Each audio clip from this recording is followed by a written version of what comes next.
Ben, tu as parlé un petit peu d'habitudes de vie. C'est quoi, selon toi, les habitudes de vie ou l'habitude de vie la plus importante? Ouh, ça, c'est une bonne question. La plus importante, Ouais, toi, je vais parler, t'es plus dans la globalité, toi, en général. Fait que c'est dur de. ouais, la plus importante. Je vais parler, en fait, pour ma personne, là, tu sais, ça pourrait être différent pour chaque, comme je te disais, chaque personne, chaque individu. Mais moi, vraiment, qu'est-ce qui a fait une grosse différence, ça a vraiment été changer mon alimentation.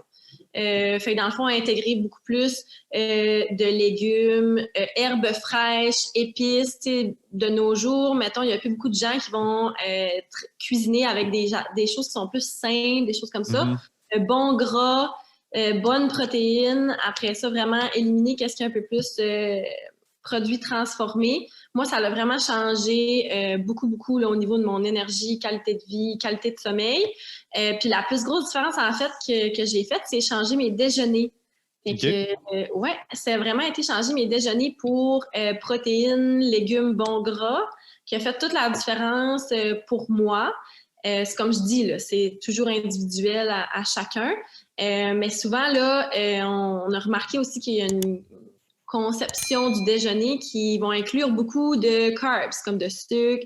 Tu sais, mettons, du pain, c'est des carbs, la confiture, c'est des carbs. Mhm.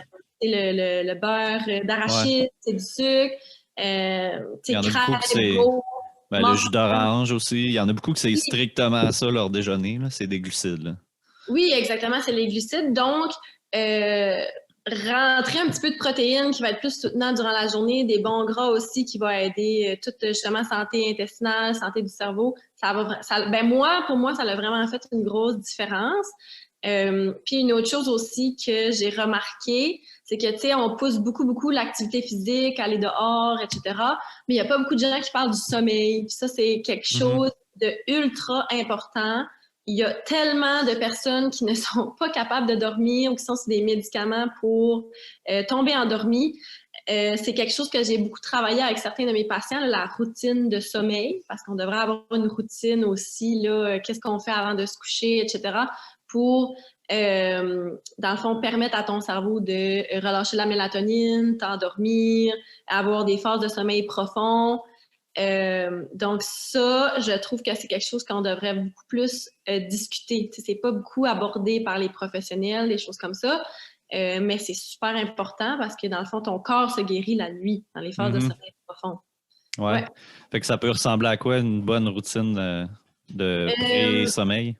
oui, ce que je dirais, moi, ça serait éviter les écrans au moins 1 heure avant, évidemment, là, avant d'aller se coucher. Éviter de manger aussi là, 2 à 3 heures parce que dans le fond, là, le système digestif peut te réveiller ou t'empêcher d'aller atteindre des phases de sommeil profond.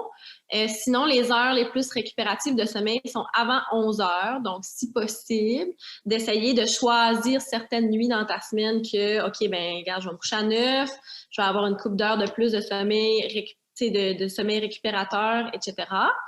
Euh, Puis après ça, une chose que j'ai beaucoup abordée, c'est de garder la chambre à coucher exprès pour soit ton intimité avec ton conjoint ou dormir. Tu sais, il y en a beaucoup Mhm. que dans leur chambre, ils vont étudier, télévision, ordinateur, gamer, etc. Puis ça fait que cet environnement-là n'est comme plus vraiment propice au sommeil parce que ton corps, ton cerveau, il fait des associations.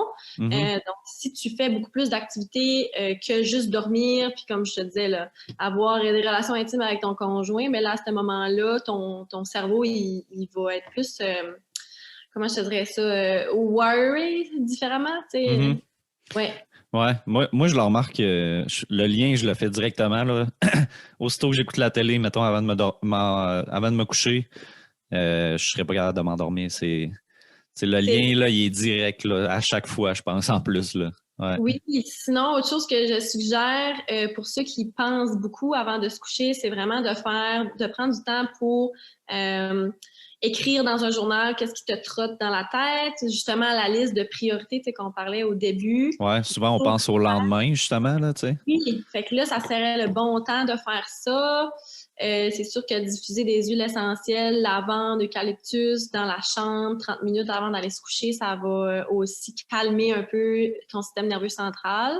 Donc, c'est tous des petits trucs là, qui peuvent faire une grosse différence au niveau de la qualité du sommeil. Descendre le chauffage de quelques degrés. Ouais, c'est vrai ça. On est tellement mieux quand on a un petit peu froid là, quand on se couche. Là. Oui, exactement.